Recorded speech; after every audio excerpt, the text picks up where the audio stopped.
নামটো বাইক এপ্ৰিলা কি RS 457 এপ্ৰিলা RX 457 মোৰ ইমান ধ্যান নাই RS 457 আচ্ছা দেখিছে সকলোকে নমস্কাৰ জনাইছোঁ এটা অনুষ্ঠানলৈ গৈছিলোঁ গুৱাহাটী প্ৰেছ ক্লাবত আছিলে আৰু আহি এয়া ল'ৰা আহিলে ল'বলৈ মোক আৰু আহিছোঁ আমি এতিয়া ল'ৰাৰ বাইক এতিয়া বুকিং কৰিবা ন বাইক বুকিং কৰিব আপোনালোকে আগৰ ভিডিঅ'বিলাকত দেখিছিলে এটা ভিডিঅ'ত ন আমি বাইক চাবলৈ গৈছিলোঁ বিভিন্ন বাইক চালোঁ আৰু চোৱাৰ পাছত বাজেটৰ কথা মেইন বাজেটটো নিমিলে যিহেতু ছুপাৰ বাইক চাইছিলোঁ এইবিলাকতো বহুত দাম 10ৰ ওপৰত ন 10ৰ ওপৰত যিহেতু মানে মিনিমাম 10 আছিলে মিনিমাম 10 লাখ ছুপাৰ বাইক গতিকে ইমানখিনিলৈকে আমাৰ ক্ষমতা নাই আমাৰ ক্ষমতা অনুযায়ী আজি আহি গ'লোঁ এখন বাইক বুকিং কৰিবলৈ বাইকখনৰ নামটো ই ক'ব কৈ দিয়া বাবলু আপোনালোকৰ ভিতৰত দেখুৱাম একচুৱেলি বাইকখনৰ নামটো পোনপ্ৰথমে কৈ দিওঁ আপোনালোকে আমাৰ আগৰ ভিডিঅ'টো চালে চোৱাৰ বাবে বহুত বহুত ধন্যবাদ আৰু মানে ইতিমধ্যে আমি গম পাইছে আপোনালোকে আমি বাইক বুক কৰিব আহিছোঁ ফাইনেলি আৰু বহুতকেইখন একচুৱেলি বাইক চলোঁ আমি আৰু মোৰ মানে প্লেনিং আছিল ছুপাৰ বাইক লোৱা ইনিচিয়েলি কিন্তু যিহেতু নতুন ছুপাৰ বাইকখনৰ দাম বহুত আজি যিহেতু আমি বুকিং কৰিম বুকিঙৰ ভিডিঅ'টো যাব দেই এইটো আৰু নেক্সট আমি যেতিয়া ডেলিভাৰী কৰিম তেতিয়া আমি সকলোকে নিমন্ত্ৰণ কৰিম আৰু এতিয়া বোলো আপোনালোকক লৈ যাওঁ ভিতৰলৈকে আৰু এয়া দেখাই আছোঁ আৰু এয়া ল'ৰাক গ'লে যিসকলৰ ঘৰত ল'ৰা আছে সেইসকল মাক দেউতাকে সকলোৱে বুজি পাব ল'ৰাবিলাকে বাইক বা গাড়ীৰ প্ৰতি কিমান আগ্ৰহী আৰু সকলো মাক দেউতাকৰে মন যায় ল'ৰাটোক এখন ভাল বাইক দিবলৈ সিহঁতৰ মুখত হাঁহি চাবলৈ সকলোৰে ইচ্ছা যায় আৰু ময়ো সেইকাৰণে ভাবিলোঁ আৰু শেষত মানে নিজৰ সাধ্য অনুসাৰে এখন বাইক তাক দিবলৈ বুলি আৰু মই কৈছোঁৱেই প্ৰেছ ক্লাবলৈ গৈছিলোঁ এটা শ্ৰদ্ধাঞ্জলি অনুষ্ঠানলৈ এয়া বগা কাপোৰে পিন্ধি আহিছোঁ আৰু আপোনালোককো দেখুৱাম ব'লক এয়া হৈছে এপ্ৰিলা শ্ব'ৰুম গম পাইছে মোৰ মুখত ভালকৈ নুফুটাই হৈছে মানে সি মোক গালি পাৰি আছে ভালকৈ কোৱা বুলি তাৰপিছত এয়া তাৰ আকৌ ইয়াত লাগিলে নহয় খেলি মেলি কি কালাৰ লওঁ এইখন লওঁ নে সেইখন লওঁ ঘৰত এটা কালাৰৰ কথা ভাবি আহিব আকৌ শ্ব'ৰুমত যেতিয়া আহি পায় আৰু এটা মনটো চেঞ্জ হৈ যায় মানে আকৌ এখন বেলেগ কালাৰ লওঁ নেকি ইখন দেখিলে সেইখন ল'বলৈ মন যায় সিখন দেখিলে ইখন ল'বলৈ মন যায় যি কি নহওক বাৰু আলোচনা বিলোচনাৰ অন্তত এখন সি পচন্দ কৰিলে আৰু ময়ো বহি ল'লোঁ খুব ধুনীয়াকৈ আৰু আজি একচুৱেলি এডভান্স মানে টকেন মানি যিটো বুকিং মানি সেইটো দিব লাগিব সেইকাৰণে আহিছোঁ আৰু এইফালে সি কথা পাতি আছে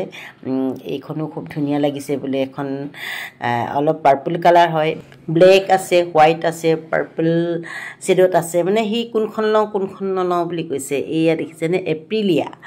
আকৌ কৈছোঁ এপ্ৰিলিয়া বাইকখনৰ নাম আৰু যি কি নহওক বাৰু আজি যিহেতু কৈছোঁৱেই মই এডভান্স মানে যিটো বুকিং মানিটোহে দিবলৈ আহিছোঁ পাছত আকৌ লোৱা সময়ত টকাটো দিবই লাগিব তেতিয়া দেখুৱাম কোনখন বাইক লৈছোঁ আৰু সেয়া ভাল লাগিলে আপোনালোকৰ সৈতেও শ্বেয়াৰ কৰিলোঁ কথাখিনি আগতে দেখুৱাইছিলোঁ বাইক চাবলৈ যোৱা আমাৰ সাধ্য অনুসাৰে যিখন পাৰিছোঁ আৰু বাইকখন আচলতে মই দিছোঁ দেই উপহাৰ সেইকাৰণে বেছি ভাল লাগিছে আৰু সিও খুব ভাল পায় মাকৰ পৰা উপহাৰ লৈ গতিকে এয়া দেখিছে বিভিন্ন বাইক আছে খুব ধুনীয়া ধুনীয়া বাইকবোৰ মানে মোৰে নিজৰ ভাল লাগি গৈছে দেখি পেলাই শ্ব'ৰুমলৈ যোৱাৰ পাছত আৰু সি আচলতে বাইকত বেছি ভাল ইণ্টাৰেষ্ট মানে গাড়ীতকৈও বাইক বেছি ভাল পায় চলাই পেলাই আৰু স্কুটাৰো আছে মই কৈছোঁ স্কুটাৰ এখন ল'ব লাগিব পাছত এইফালে পানী দিছে খাবলৈ চাহ দিছে আৰু সেইখিনি আৰু আপোনালোকৰ সৈতেও শ্বেয়াৰ কৰিলোঁ কথাখিনি এয়া দেখিছেনে ফূৰ্তিত থাকিব পৰা নাই মানে বাইকখন পাই পেলাই এইখনত উঠিছে বা সেইখনত উঠিছে বা মানে কি কৰোঁ কি নকৰোঁ অৱস্থা তাৰ যিহেতু তাৰ আগৰ বাইকখন বিকা 2 মাহৰো অধিক হ'ল ইমান দিন তাৰ হাতত বাইক নাছিলে মানে তাৰ মনটো খুব বেছি বেয়া লাগি আছিলে বাজেট মিলাই নাছিলে মানে শেষত আৰু কিবা কৰি বাজেটটো মিলাইছোঁ আৰু সকলোখিনি ডকুমেণ্টছ ইয়াত ৰেডি কৰিছে আৰু 10,000 টকা এডভান্স দিব লাগে বাইকখনৰ কাৰণে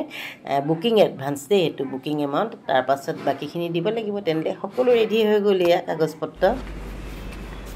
আৰু এইফালে বুকিং হৈ গ'ল ন শ্লিপ লৈ ল'লোঁ বঢ়িয়াকৈ এতিয়া ধুনীয়াকৈ বাইকখন ডেলিভাৰী লোৱাৰ দিনাখনৰ ভিডিঅ'টো আহিব ধুনীয়াকৈ ঠিক আছে কোৱা আৰু এয়া ফাইনেলি বুকিং হৈ গ'ল আৰু সেয়াই আৰু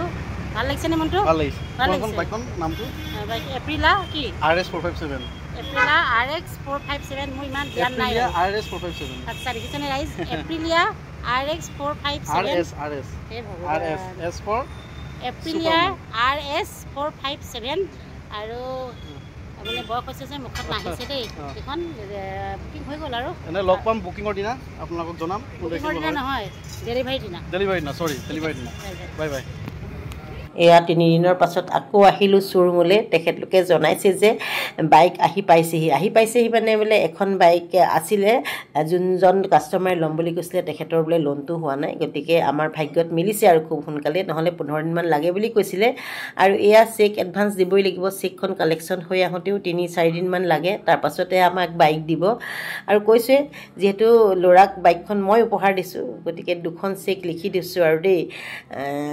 কিমান দাম লৈছে সেইখিনি পাছত জনাম বাইক ডেলিভাৰী লোৱা দিনাখন, আৰু কোনখন বাইক লৈছে সেইখিনিও জনাম, যিহেতু আপোনালোকৰ সৈতে আমি সকলোখিনি শ্বেয়াৰ কৰোঁৱেই। আৰু এইখিনিও শ্বেয়াৰ কৰিলোঁ। বাইকখন আপোনালোকক কেনেকুৱা লাগিছে জনাবচোন বাৰু। আৰু মোৰ ভিউৱাৰ্ছবিলাকে কৈছে বাইকৰ কথা কিমান জানে মই নাজানো, মোৰ বেছিভাগ ভিউৱাৰ্ছে যিহেতু মহিলা। আৰু সেইখন ল'ৰাৰ ফূৰ্তি দেখিছেনে,